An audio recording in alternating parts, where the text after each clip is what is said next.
Tu as déjà eu des apprenants qui comprennent pendant la formation mais qui oublient tout quelques jours après?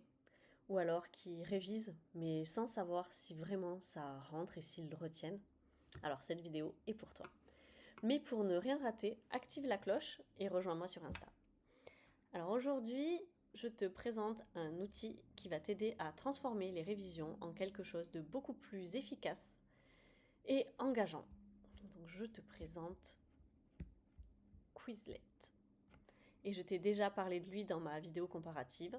Mais là, je fais un gros zoom pour t'expliquer ce qu'est Quizlet et en quoi il va être utile en tant que formatrice ou formateur. Donc Quizlet, qu'est-ce que c'est? C'est une plateforme d'apprentissage basée sur des cartes mémoire qu'on appelle des flashcards. Concrètement, tu crées des paires, questions-réponses par exemple, et les apprenants révisent à leur rythme. Et l'outil propose plusieurs modes d'apprentissage et de révision. Donc c'est un peu comme des fiches de révision, mais en version interactive et intelligente. À quoi ça sert? Donc ça sert à faciliter la mémorisation. Quizlet est pensé pour faire travailler la mémoire sur le long terme via la répétition et l'ancrage progressif. Cela permet aussi de favoriser l'autonomie des apprenants parce qu'ils peuvent réviser quand ils veulent et à leur rythme, donc en dehors de la formation et sur mobile, que ce soit leur smartphone, leur tablette ou via leur ordinateur. Ça permet aussi de varier les modes d'apprentissage. Et c'est là que c'est innovant. On n'est pas juste sur des fiches, il existe plusieurs modes pour les faire réviser sans se lasser. Le mode test, par exemple, le mode jeu, le mode écriture. Et c'est important parce que ça évite la lassitude.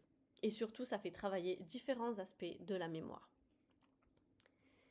Et enfin, ça sert à consolider les acquis parce que c'est un excellent outil pour l'après-formation, que ce soit, donc comme j'avais dit, pour les révisions ou pour la consolidation.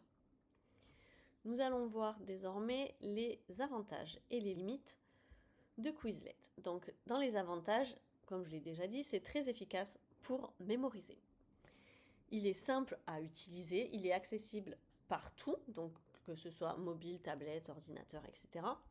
Il y a plusieurs modes d'apprentissage et la possibilité d'utiliser des contenus déjà existants parce que vous avez accès à une banque de contenus faite par d'autres formateurs. Donc c'est un outil discret mais redoutablement efficace.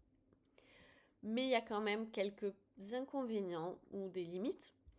Par exemple, pour l'utilisation en groupe, c'est beaucoup moins dynamique, par exemple, qu'un Kahoot. Ça va créer beaucoup moins d'émulation à ce niveau-là.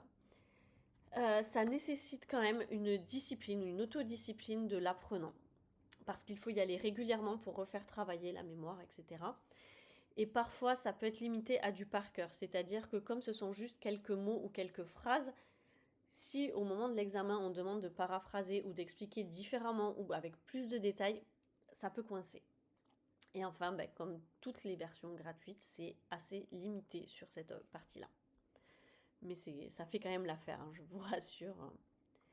Donc si je résume, les deux bénéfices principaux sont que ça permet de réviser rapidement la matière ou le sujet et de tester leurs connaissances sous différents formats. En tant que formateur, tu gagnes en temps et en impact sur les apprentissages de tes apprenants. Parce qu'avec la même activité, une fois qu'elle est créée, une fois que tu as créé ta liste de questions-réponses par exemple, ou de vrai-faux, ou comme un memory, etc., tu peux l'utiliser, c'est directement implanté et tu l'utilises à travers tous les modes d'apprentissage. Je te montre ça tout à l'heure. Donc on est d'accord, Quizlet est puissant, à condition de l'intégrer dans une vraie stratégie pédagogique. Tu peux pas te reposer à 100% sur lui seul et c'est normal. Maintenant, je vais te montrer comment je l'utilise. Donc, je te rappelle que si tu veux quand même d'autres exemples, c'est sur l'Insta de la Sache Academy que ça se passe. Et si tu veux approfondir, c'est également là-bas qu'il faut me contacter. Donc, je l'utilise pendant les formations pour réviser, pour s'entraîner, mais aussi les aider à réviser. En fait, c'est pas juste réviser en autonomie, c'est ok, par exemple, je projette le quiz et on le travaille ensemble. Et voilà, s'entraîner avant un test, c'est tout aussi important pour moi. Donc ça me permet de voir où ils en sont individuellement et ou sinon de faire des challenges de groupe pour que ce soit une révision plus douce. Je l'utilise également après la formation ou entre 2 séances, parce que ça leur permet de réviser en autonomie.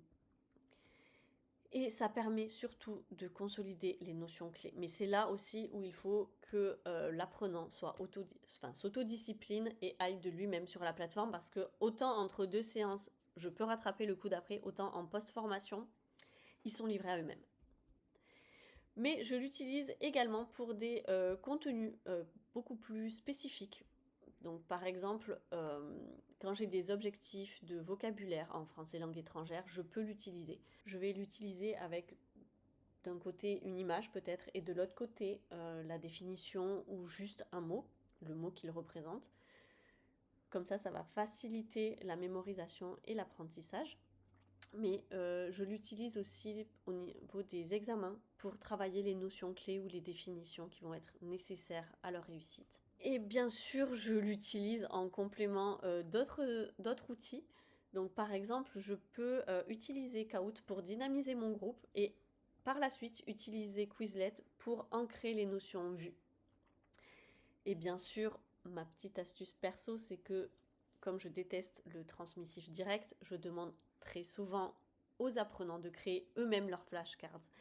Les bénéfices vont être qu'ils vont pouvoir mémoriser d'une meilleure manière parce qu'ils auront créé eux-mêmes et bien sûr, il y aura un engagement actif au niveau de la réalisation de ces tâches et donc de leur apprentissage. Donc oui, je l'accorde, Quizlet n'est pas l'outil le plus spectaculaire qui existe, mais c'est clairement un des plus efficaces pour apprendre sur la durée. Et c'est exactement ce qu'on cherche en formation, à créer un impact qui dure. Donc je vous montre rapidement comment utiliser Quizlet. Donc là, vous êtes dans mon espace. Donc là, je n'ai pas encore assigné d'activité à des élèves ou à des apprenants. On peut regrouper par classe, par liste, par test d'entraînement. On peut créer des programmes d'études et des solutions d'experts. Moi, je vais dans mes listes. Donc là, on voit des brouillons en cours ainsi que ce que j'ai fait aujourd'hui, le contenu d'un collègue que j'ai regardé. Mais par exemple, là, si je prends les EPI, je suis directement en mode quiz flashcard.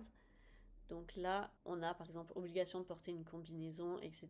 Il faut qu'il retrouve la bonne image qui est celle-ci. Donc on peut assigner l'activité, suivre les progrès, il suffit de cocher ceci. Au niveau des jeux, donc je vous disais, il y a Quizlet en live, il y a associé, Blast et Bloc.